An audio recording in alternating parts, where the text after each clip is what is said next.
broadcasting live from the Business Radio X studios in Houston, Texas. It's time for Houston Business Radio. Now, here's your host. Hello, Houston. Trisha Stetzel here, bringing you another episode of Houston Business Radio. I'm really excited about my guest today, Garnet Heraman, a three-time exited founder and venture capital leader who has created more than $3 billion in enterprise value over his career.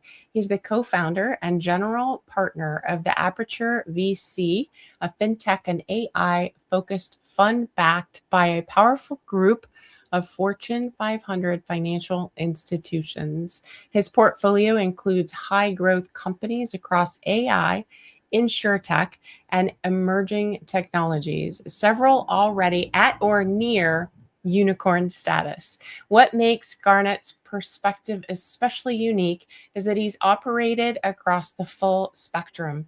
He's been a founder, an investor, and a limited partner while navigating multiple market cycles over the past 3 decades.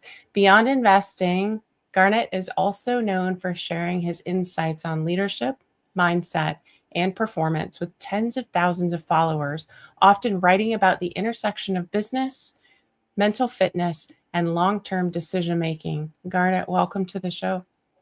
Hi there. Thanks for having me. I'm super excited about having you on the show, and we already started this conversation before we started. So we're just going to dive in. Tell us a little bit more about who you are. Well, I am first and foremost the son of a single mom, an immigrant, and a lot of that is conditioned a great deal of my perspectives and I guess my motivations as well over the years, right? So that's first and foremost. I'm a former East Coaster, now living on the West Coast. So I'm an immigrant within the country. Educated at Columbia, NYU, London School of Economics. Grew up in the suburbs of New York. Went to school, in the city. So very, very New York centric for a lot of years. And on the advice of my better half, in 2019, moved out to California. We live in Laguna Beach. So that's a little bit about us personally.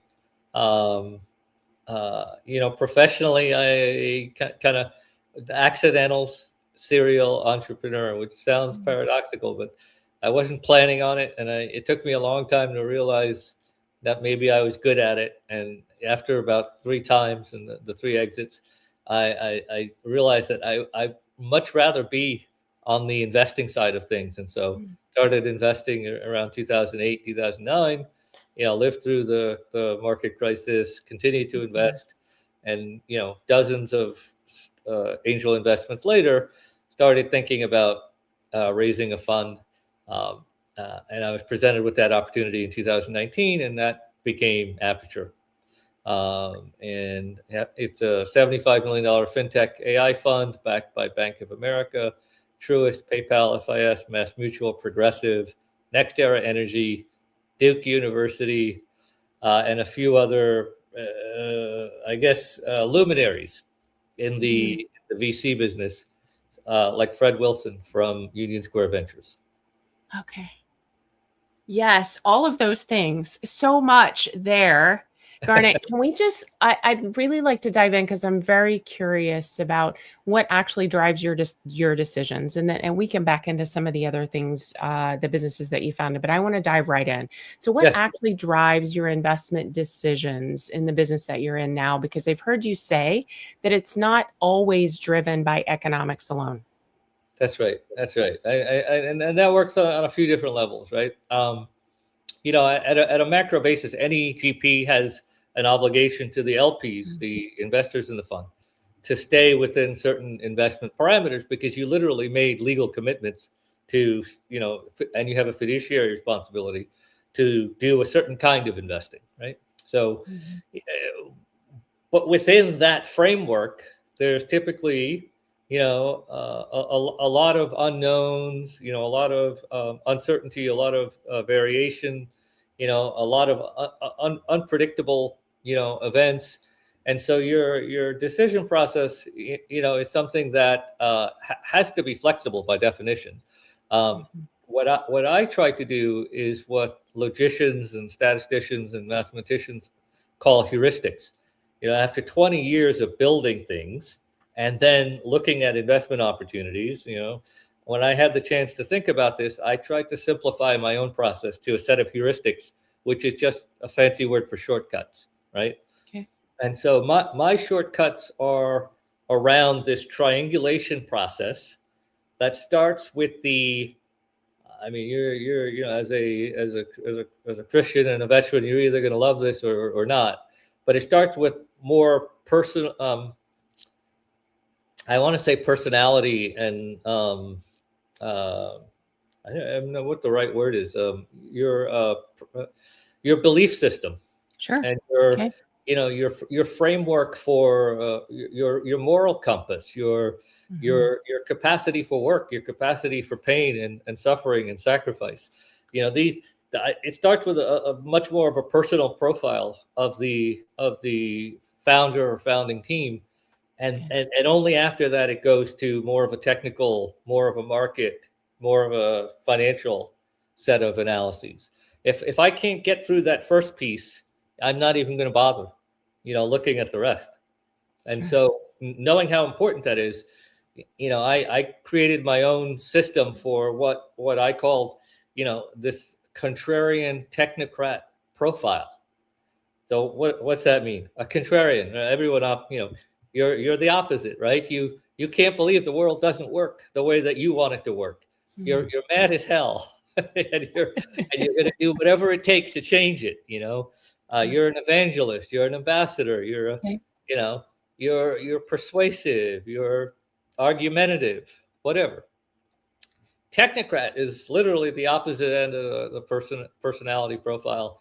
A technocrat is typically that quiet, behind the scenes person who you give him or her a job or a task or a goal, and they just start chopping it up into the engineering type mentality. Step 1, step 2, step 3, step 4, step 5, finished. That mindset. So when you think about those two things together, I can tell you in 30 years, I've probably seen 2 people who are like that.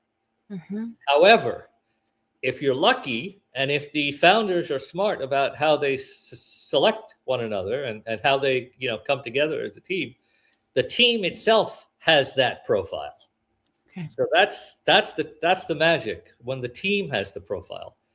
Okay. Good luck finding a single human being who can do all of it. So how does, from a founder's perspective, then, let's dig into that a little deeper, from a founder's perspective and your background, how do you surround yourself with the types of people that are going to bring out the best in the entire team? Yeah, that's a great question, and it really cuts to some of these other personal things, that are in my belief system. So I've been I'm a meditator. I grew up very Catholic, altar boy, the whole bit, and kind of went away from the church later in life, but only from the standpoint of just this, not so much from the spirituality piece of it, or even the congregational piece of it, which I still love about the church. But more with regard to being able to have a direct communication with, a higher being or the higher power or the universe, and maybe more importantly, being able to draw a straight line between that and what's in here, what's in your heart.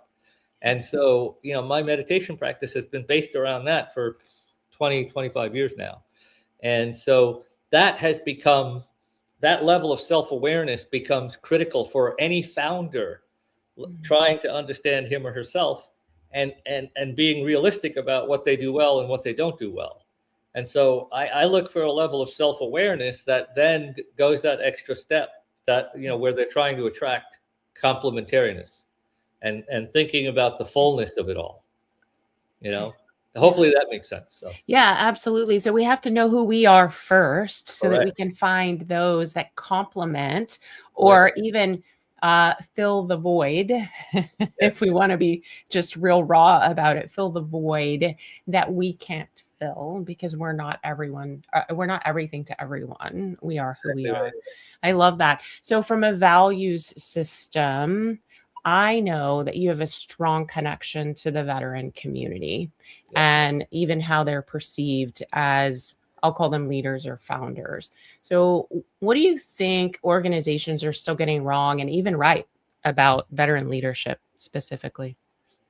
Well, it's odd. I've never in 30 years of business, I've never heard anyone say, "Hey, I don't think veterans are good leaders." It's more the opposite, right? And high achieving veterans tend to be high achieving business leaders or leaders.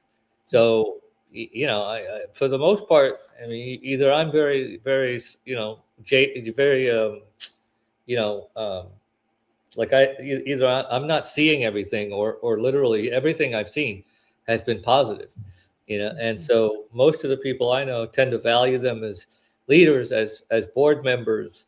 And I've had the good fortune of being around a business partner whose dad was a lifetime achievement award winner for the Marine Corps, being around a board member who is a Congressional Medal of Honor winner, and just seeing the level of commitment and the level of transparency and the level of sacrifice that they're willing to make, and how that translates from the battlefield or from the military context to the business context.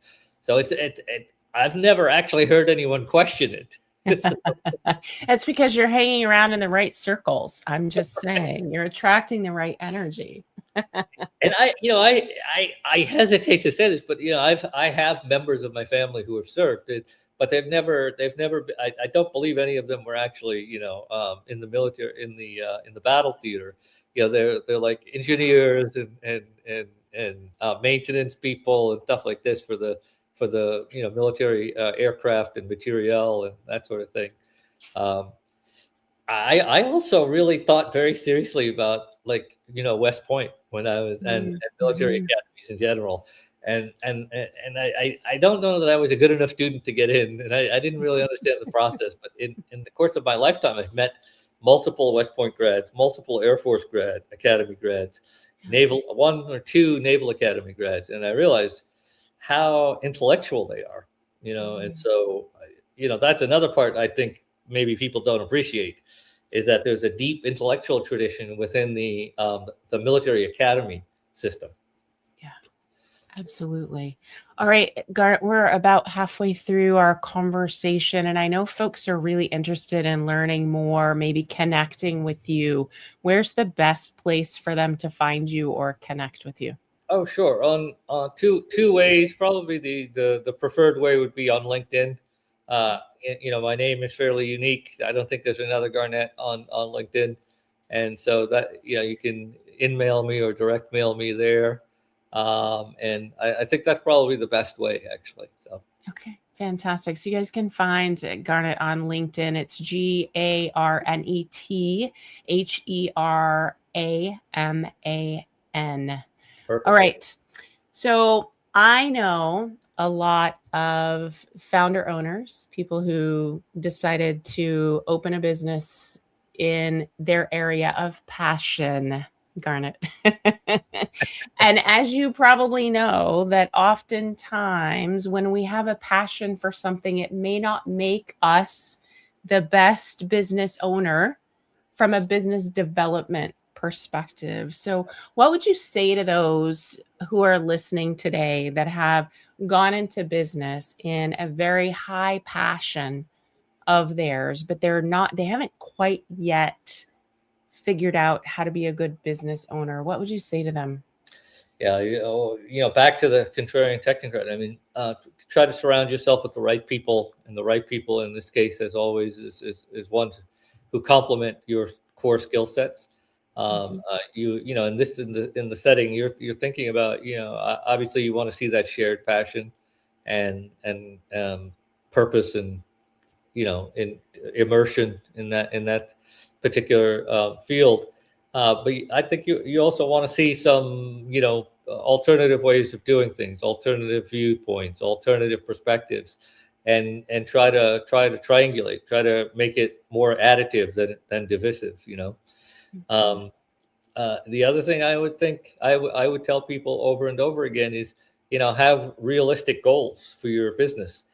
Putting aside software companies and tech companies and unicorns and IPOs, the backbone of America is not what I do for a living, right? It's not these types of businesses. The backbone of the American economy is small and medium-sized companies, local mom and pop shops, as it were, Main Street shops, and some of them omni-channel. They're bricks and mortar and online, and that's cool. But it's those types of businesses. So when I say be realistic, be realistic. It's if your company is making a certain amount of money and supporting a certain number of employees, you don't need to be thinking overly much about, hey, how do I get to be a $50 or $100 million company? Think more about your quality of life. Think more about your employees' quality of life and stability and security, and aim high on those metrics. That would be my advice for a lot of small business owners. Yeah. What about those who just bootstrapped and they're like, you know what, I got some cash in the bank, I'm going to go build my business, and then they run out of that money and they're not sure what to do next? Like, what would you say to those who have reached the peak of they've run out of cash, and now they're at this level, and they know they could get to the next level, but they're just not quite sure how to get there? What about those? Well, depending on what level of revenues you're working at when that happens, there are different options, right? If you're really small, but have the chance to get to, let's say, 8 or 9 figures, or eight figures, let's say. I think that there's a lot of like online funding sites, and there's a lot of angel syndicates. In a place like Houston, I know there are angel syndicates, and not every angel wants to invest in a software company. Some of them are much more interested in like traditional businesses. So there's an investor for everyone out there at that level. When you get to a much larger level, there are professional investors at different commercial banks, and as well as different private equity funds. Right now is a great time to be in the private equity businesses, because some of these very unsexy legacy businesses are now getting rolled up. I'm an investor in a metal coating company. Why? I literally have never been inside a plant that does metal coating, so I don't know a thing about it. But the CEO came to me and said, hey, this is a very fragmented business, and I'm going to go and buy 6 others in this region, which is the Rocky Mountains. And together we're going to look like this, instead of, this much smaller, much less sexy business. Like, okay, that makes sense. So, and as it turns out, it was a good bet. It was a very good bet. So metal coating. Metal coating. Oh, I almost forgot, because you're in Houston. Yes. You know what's driving a lot of the demand for metal coating? Space and satellites. Okay, very interesting. So, wow. Okay. It's one of these things where what's old is new again. Yeah. Very interesting. So let's fast forward to where you're at now. What kinds of engagements are you getting? Are you having right now? Who do you want to talk to? Are there people out there who might be listening that know people they should send over to you? Garnet, who are those people? So this is going to sound schizophrenic, because I'm going to speak both as a fund investor and a personal investor. Great. Okay. I never stopped, my personal investing, even though I've been, fund manager for a good number of years. So on the fund side of things, pretty much anything in the AI space, anything that's, doing something compelling in AI. If there's an overlap with the fintech or insurance side, that's great. If not, that's also fine. We have a fair amount of latitude in the Aperture fund investment thesis. On the personal side, I am looking at. I have a like a personal thesis that I look for. I look for companies that are not 10 and 15 and 5 million. I look for companies that are sub 5 million in revenue, Okay. that have the ability to add a little bit of technology and Mm. either accelerate on the 5 to get to, like, let's say 7, 8, 10. But what I invest for on the personal side of things is cash flow. And so I tend to make deals if I put in 100 or 200 or whatever. I tend to make deals where I can share in the free cash flow, the operating cash flow. And I've done that a couple of times successfully, and my goal is to keep doing that. And what it does is it stabilizes all of the other risky pursuits that I have in other parts of my life. Yeah. That's the one thing you can kind of lean into. It feels good, right? Right. I mean, we all need that regular. Yeah. The entire VC business is based on losing 9 times out of 10, and that 1 time out of 10 is going to be a whopper. So in the other part of my life, I try to make sure that 9 times out of 10 I make money. I'll compare that to my favorite first business, which is the dog walking and pet sitting services. I got to have my regular dog walks, Garnet. I got to have my regular dog walks. So let me tell you the economics in my neighborhood here in this fancy part of Southern California. It's $30 a half hour per dog. Mm-hmm. And every time I see my dog walker, who works in this neighborhood, he's got 8 dogs, and he's doing that 8 hours a day, 5 days a week. So it's a volume business, my friend. and between you and me, Trish, I guarantee you half of his payments are in cash. So no offense to the IRS, but I'm guessing a lot of that money doesn't get reported. Yeah, we didn't talk about that on the air. If you guys are listening, just ignore this part of the conversation. Oh my goodness. All right, so we're getting to the back end of our time together. I'd love for you. Would you share just a favorite story? Do you have a favorite partner story or founder story that might resonate with someone who's listening today? Sure. I've seen a lot of really good things, a lot of bad things over the years. So I'll stick with the, positive. I have a personal investment that I made that was in a very unusual space, and spent almost a year and a half with this founder. I gave up my Saturday mornings and my weekends and the nighttime, and he took this. He had a small boutique consulting group that did a lot of AI work over the last 20 years, including really interesting work for the government, for the military, during the first Afghanistan war, where he was fresh out of grad school and he was being paid to predict where the bombs were going to fall. Things like this. I mean, it's one of my favorite AI stories, right? So, but working with him to take some legacy intellectual property that was very raw and not very productized, and figuring out what he could do with it, and then having a whole lot of setbacks over the first year, and then eventually it became such a powerful product that I shared it with my fund partner. Right. So two people run the fund. The 2 people are on the investment committee. So if I have an investment in something, I have to recuse myself. Right.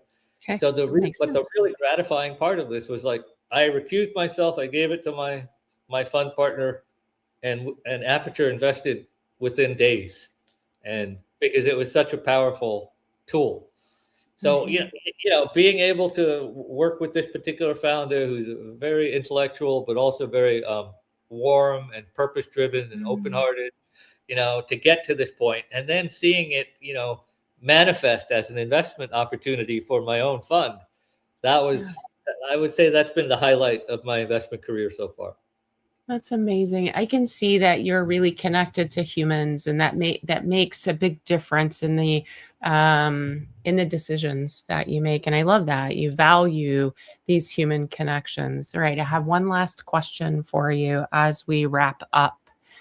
For someone who's listening now to the conversation that we've had, and they really want to build something that's meaningful and long lasting, what would you tell them is one mindset or habit they should start developing right now? Oh, boy, that's a good question. I think I have to kind of put this together to really answer it Yeah. in a Yeah, powerful way, please. and integrate what I've seen over these years. I think it would have to be that develop habits that break down the barriers between your Mm, personal beliefs, your values, and your operating business skills, your business skills. okay. If you manage to do that, in any way, small ways in your entire life, you're going to be a much better business person. You're going to be much more driven. Your values will be more manifest to your customer and the outside, the external market. Um, it's just breaking down the barriers between any personal beliefs and any business goals and decisions that you have. If you manage to get those two in sync, Mm, you're probably going to be a very successful, at whatever you do. yeah, That absolutely. goes back to your question about passion, right? uh, Mhm. and so your question specifically was about what happens when you hit that plateau. If everything is in alignment, you'll blow through that plateau. You'll find the right answers. You'll find the right resources, and you'll move on to levels that you hadn't even dared to dream about. Okay. I feel pretty good about this conversation because we just came full circle. Yeah. Where we started is where we're ending. This has been amazing. Thank you so much for taking the time to be on with me today. I think this has been a wonderful conversation and will resonate with so many people who are listening today. Oh, I'm so excited to hear it, and I'm glad we got the chance to share these stories, and I hope it touches even just one person who is either on the verge of starting something or struggling with something, because I feel really strongly like the most patriotic feeling I have is literally that we build our country by building our business. So. Yeah, absolutely. All right, you guys, I know you're so interested in connecting with Garnet now. So please go to LinkedIn. You'll find him at GarnetHeraman. Thank you again for your time today. This was Thank you fun. so much for having me. Absolutely. All right, you guys, it's all the time we have for today. If you found value in this conversation that Garnet and I had, please share it with a fellow entrepreneur, a veteran, or Houston leader ready to grow. Be sure to follow, rate, and review the show. It helps us reach more bold business minds just like yours. And of course, your business, your leadership, and your legacy are built one intentional step at a time. So stay inspired, stay focused, and keep building the business and the life you deserve.